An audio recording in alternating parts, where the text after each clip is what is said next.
2024 ఎన్నికలు జరిగే నాటికి మందనేది లేకుండా చేసిన తర్వాతనే ఓట్లు అడుగుతానని చెప్పి ప్రతి అక్కకు చెల్లమ్మకు నేను మాటిస్తా ఉన్నా. పూర్తిగా మద్యాన్ని నిషేధిస్తాం అని చెప్పి గట్టిగా కూడా చెప్తా ఉన్నా.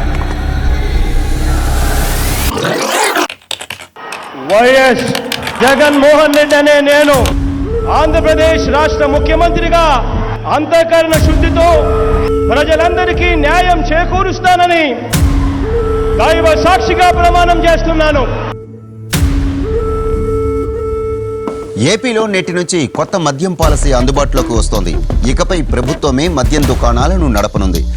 Inputs for picking up, Andhra Pradesh government has also now decided to increase alcohol prices by 50%. అత్యధికంగా మద్యం ధరల్ని షాక్ కొట్టేలా నిర్ణయించి మద్యాన్ని నియంత్రిస్తూ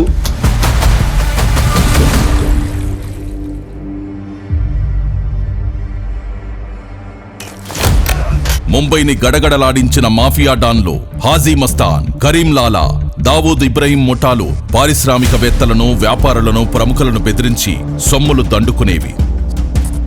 సరిగ్గా అలాంటి లక్షణాలే గంపగుత్తగా పుణికి పుచ్చుకున్న అతి ప్రమాదకరమైన ముఠానే గత వైకాపా ప్రభుత్వంలో మద్యం మాఫియా ముఠా. 2019 ఎన్నికల మేనిఫెస్టోలో జగన్ సంపూర్ణ మద్యపాన నిషేధం చేస్తానని అక్కా చెల్లెమ్మలను మభ్యపెట్టి వాళ్ల ఓట్లు దండుకొని అధికారంలోకి వచ్చిన జగన్ ఇచ్చిన వాగ్దానాన్ని తుంగలో తొక్కి తమ వ్యక్తిగత స్వార్థం కోసం ఏకంగా రాష్ట్ర మద్యం పాలసీనే మార్చేశాడు. మద్యాన్ని నియంత్రించి కుటుంబాల్లో ఆనందాన్ని నింపే విధంగా కూడా మద్యాన్ని నియంత్రిస్తూ అక్క చెల్లెమ్మలకు తోడుగా ఉండే ప్రయత్నం చేస్తా ఉన్న ప్రభుత్వం కూడా మనదే అని చెప్పి. తాగి ఇట్లయింది, అంతా కల్తీ మందు తాగి ఇట్లయింది అని చెప్పినారు. జగన్మోహన్ రెడ్డి అనంతపూర్లో చూపించింటే అట్లా చెప్పినాడు. మా ఆయన చనిపోయే సంవత్సరం అవుతాను సార్. ఎట్లా చనిపోయినాడంటే ఏం చెప్పుకోవాలా నేను. కల్తీ కాకపోతే పేగులు ఎందుకు బొగ్గు మాతాయండి. హాస్పిటల్ పిలిచిపోయినా కానీ ఇట్లే లివర్లు దెబ్బతిన్నాయి, కల్తీ మందు తాగినారు మీరు అని చెప్పినారు. తండ్రి ఇట్లా అయిపోయా, ఇంకా మా బతికేం రాని, ఇంకేం కూలి వస్తే సంసారం, లేకపోతే లేదు. అది తాగిన వల్లే అట్లా. మా అన్నదమ్ముళ్ళు చచ్చిపోతుంటే చూడలేము. దయచేసి ఇంకా సంపాదించింది చాలు. ఎక్కడికి ఎత్తుకోబోతారా? ఎంత సంపాదించుకుంటారా? లిమిట్ ఉండాలరా దేనికైనా. గొంతులు గొయ్యబాకండ్రా రే.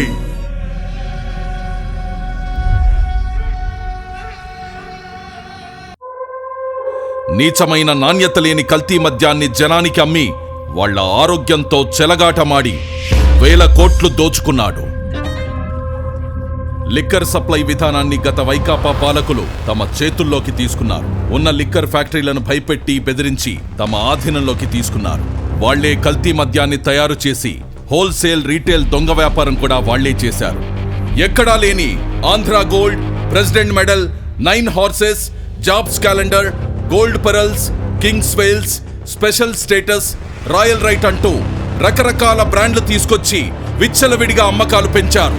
జీవో నెంబర్ 128 తీసుకొచ్చి 60/90 మిల్లీలీటర్లకు దేశంలో తయారయ్యే ఫారెన్ లిక్కర్ 10 రూపాయలుంటే అధికారంలోకి రాగానే దాన్ని 20 చేశారు. 20 రూపాయల నుంచి 40 రూపాయలకు, 250 రూపాయలది 480 రూపాయలకు పెంచారు. ఆ మరుసటి రోజే మళ్లీ జీవో నెంబర్ 129 తెచ్చి అమాంతం మళ్ళా ఉన్న ధరలు పెంచేశారు. వాళ్లేం చేసినా నడిచిపోతుందనే నాజీ పోకడలతో ప్రవర్తించారు.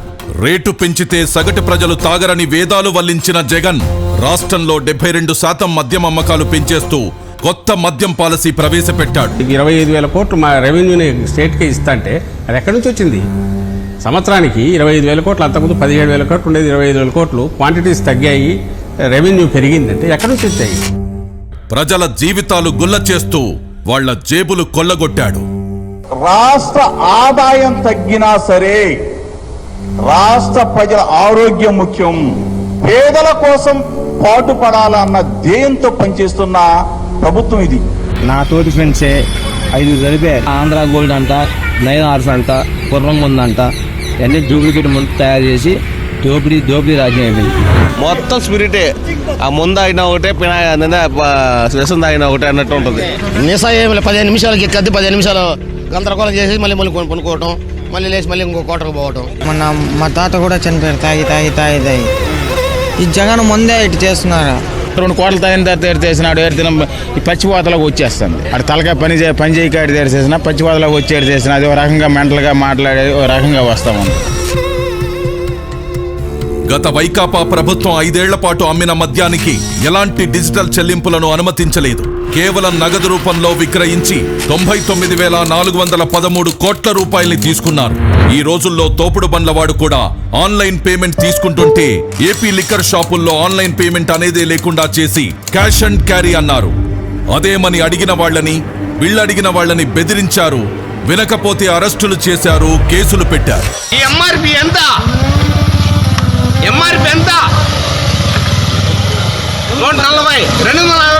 నిన్నేంటండి నిన్న చిత్తూరు జిల్లాలో శ్రీ ప్రతాప్ మద్యం రేట్లు ఎట్లా పెట్టాడు ముఖ్యమంత్రి గారు, ఎందుకు ఇలా అందరూ ఉసురు పోసుకుంటున్నాడు ముఖ్యమంత్రి గారిని అంటే, వాడిని ఇష్టం వచ్చినట్టుగా కొట్టి, వాడిని అవమానించి, వాడిని ఇచ్చేసి, వాడిని కుటుంబాన్ని ఇచ్చి వెంటాడి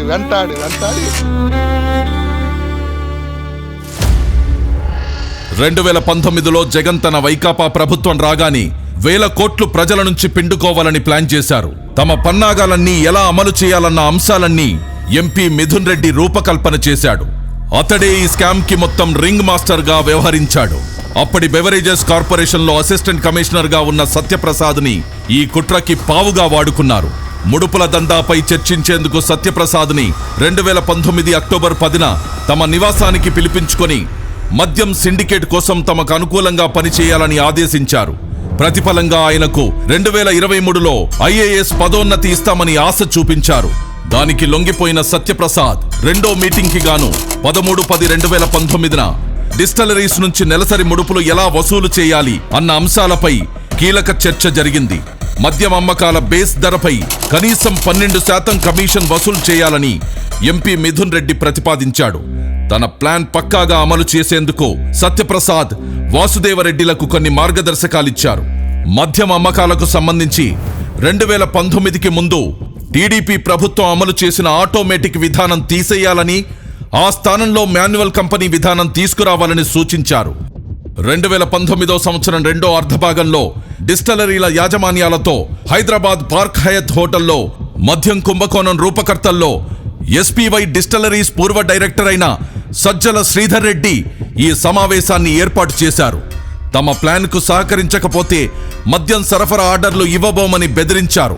వ్యాపారం కోల్పోతామన్న భయంతో డిస్టిలరీల యజమానులు మద్యం కనీస ధరపై 12% చొప్పున ముడుపులు చెల్లించేందుకు అంగీకరించారు. కానీ లిక్కర్ సిండికేట్ దాన్ని కొన్ని రోజుల్లోనే 20% పెంచేసింది. వసూలు చేసిన ముడుపును మొదట మద్యం పాలసీ మార్చడంలోనూ కీలక పాత్ర వహించిన రాజ్ కేసిరెడ్డి కందేవి. వాటిని అతని నుండి మిథున్ రెడ్డి, భారతీ సిమెంట్ డైరెక్టర్ జగన్ సతీమణి భారతి తరపున ఆర్థిక వ్యవహారాలు చూసే గోవిందప్ప బాలాజీకి అందజేసేవారు. వారా సొమ్మును చివరగా అప్పటి సీఎం జగన్ కందజేసేవారు. ప్రతి నెల సగటున 50 నుండి 60 కోట్ల ముడుపులు జగన్ కందేవి.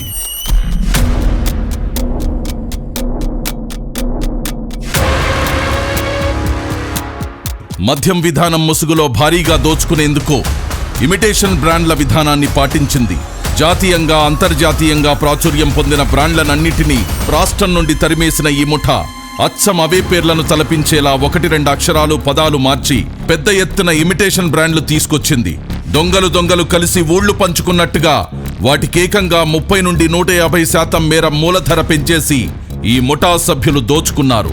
అవే అసలైన నాణ్యమైన బ్రాండ్లు అనేలా ప్రజల్ని మభ్యపెట్టి ప్రభుత్వ దుకాణాల్లో విక్రయించారు. దాదాపుగా 1,50,000 టెస్టులు కూడా డిపార్ట్మెంట్ కూడా చేసింది. తీసుకునేటప్పుడు కూడా బ్రాండ్ పేరు ఏది అన్నది ప్రధానం కానే కాదు అధ్యక్ష.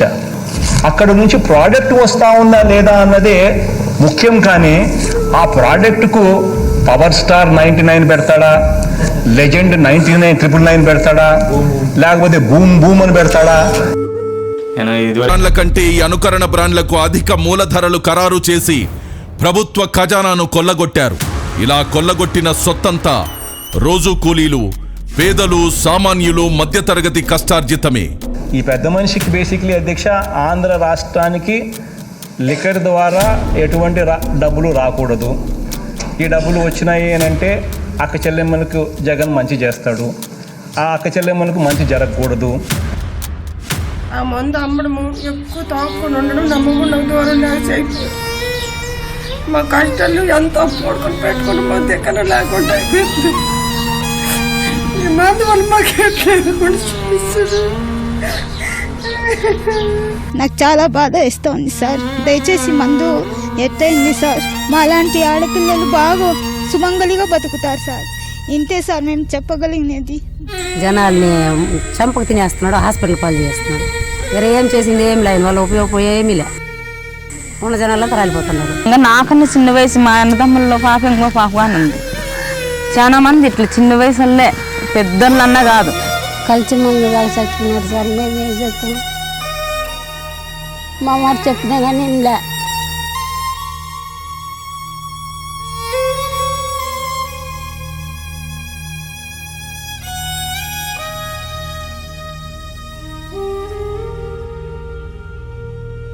ఇక్కడెక్కడ ఒకడు చచ్చిపోయాడు, పార్క్లోనే బైపాస్లో చచ్చిపోయాడు. ఒకడేమో సక్సెస్ కాడ చచ్చిపోయాడు. ముగ్గురు చచ్చిపోయారండి. మందులో ప్రాబ్లం వల్ల చచ్చిపోయారండి. 3 రోజుల క్రితం అబ్బాయి తాగి నైట్ పనుకున్నాడు అనుకుంటా, ఒళ్ళు అలసిపోయిందని.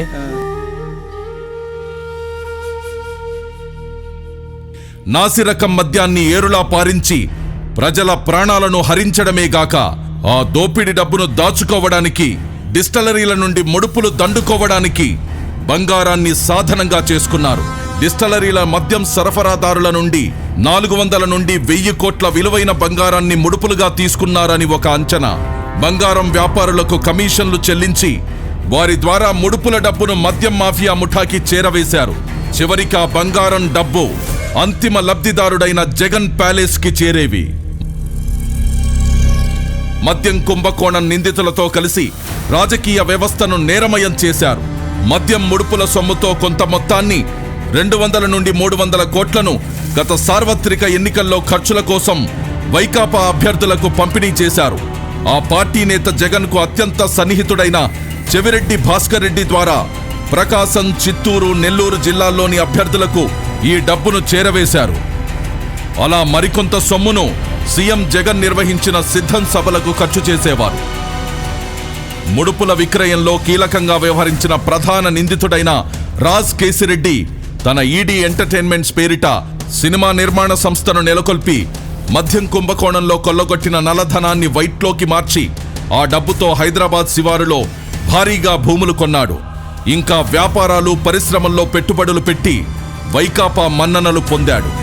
మద్యం సరఫరా కంపెనీలు, డిస్టలరీల నుండి కొల్లగొట్టిన ముడుపుల సొమ్ము చివరికి జగన్కే చేరింది. ఇలా 3500 కోట్ల మేర కొల్లగొట్టారు. ఈ కొల్లగొట్టిన దోపిడి సొమ్ము మళ్లింపుకు మ్యూల్ ఖాతాలు అడ్డుపెట్టుకున్నారు. ఉత్తరాది రాష్ట్రాలకు చెందిన రోజు కూలీలు, నిరుపేదలు, చిన్న చిన్న పనులు చేసుకుంటూ జీవనం సాగించే వారికి ప్రతి నెల కొంత మొత్తం చెల్లిస్తామని ప్రలోభపెట్టి వారి ఆధార్, పాన్, ఇతర గుర్తింపు కార్డులు తీసుకుని వారి పేర్ల మీద ముంబై, ఢిల్లీ తదితర నగరాల్లోని పలు బ్యాంకుల్లో పెద్ద ఎత్తున ఖాతాలు తెరిచి అనామకుల్ని డైరెక్టర్లుగా పేర్కొంటూ అనేక కల్పిత కంపెనీలను సృష్టించారు. ఆ అనామకుల్లో ఎవరికి తాము డైరెక్టర్లమనే విషయమే తెలీదు. రోజంతా కష్టపడినా పూట గడవడమే కష్టమైన వారు వీళ్లంతా. మద్యం సరఫరా కంపెనీలు, డిస్టలరీలు నాటి ప్రభుత్వ పెద్దలకు ముడుపులుగా చెల్లించాల్సిన మొత్తాల్లో కొంత భాగాన్ని ఆయా ఖాతాల్లోకి మళ్లించారు. వాటి నుండి ఆ సొత్తును బహుళ అంచెల్లో ఇలాంటి డొల్ల కంపెనీల్లోకి పంపేవారు. చివరగా ఈ సొమ్మంతా దుబాయి, ఆఫ్రికా దేశాలకు తరలించారు. అక్కడ మైనింగ్, రియల్ ఎస్టేట్, వివిధ కంపెనీల్లో పెట్టుబడి పెట్టారు జగన్ అండ్ కో ముఠా.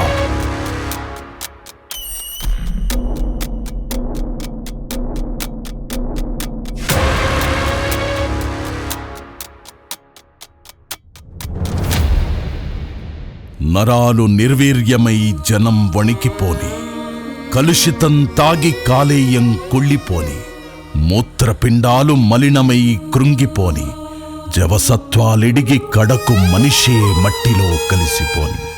వాళ్లకేమక్కర్లేదు, జనమేమైపోయినా చింతలేదు. ఆ ముఠాకి ముడుపులు కావాలి. కమిషన్లతో సొంత ఖజానా నిండాలి, ప్యాలెస్లు కళకళలాడుతుండాలి. వాళ్ళు ఎవరు బయట తిరగడానికి అర్హులు కాదు. లక్షల కోట్లు మా నుంచి దోసుకొని లక్షల కోట్లు అప్పు చేసి ఎవరైతే స్కామ్ చేశారో వాళ్ళందరికీ శిక్ష పడాలి. మిగతా వాళ్ళ మందు వల్ల నష్టపోయిన వాళ్ళ జీవితాలందరికీ సుఖాలు సంతోషాలు కలగాలని కోరుకుంటున్నానండి.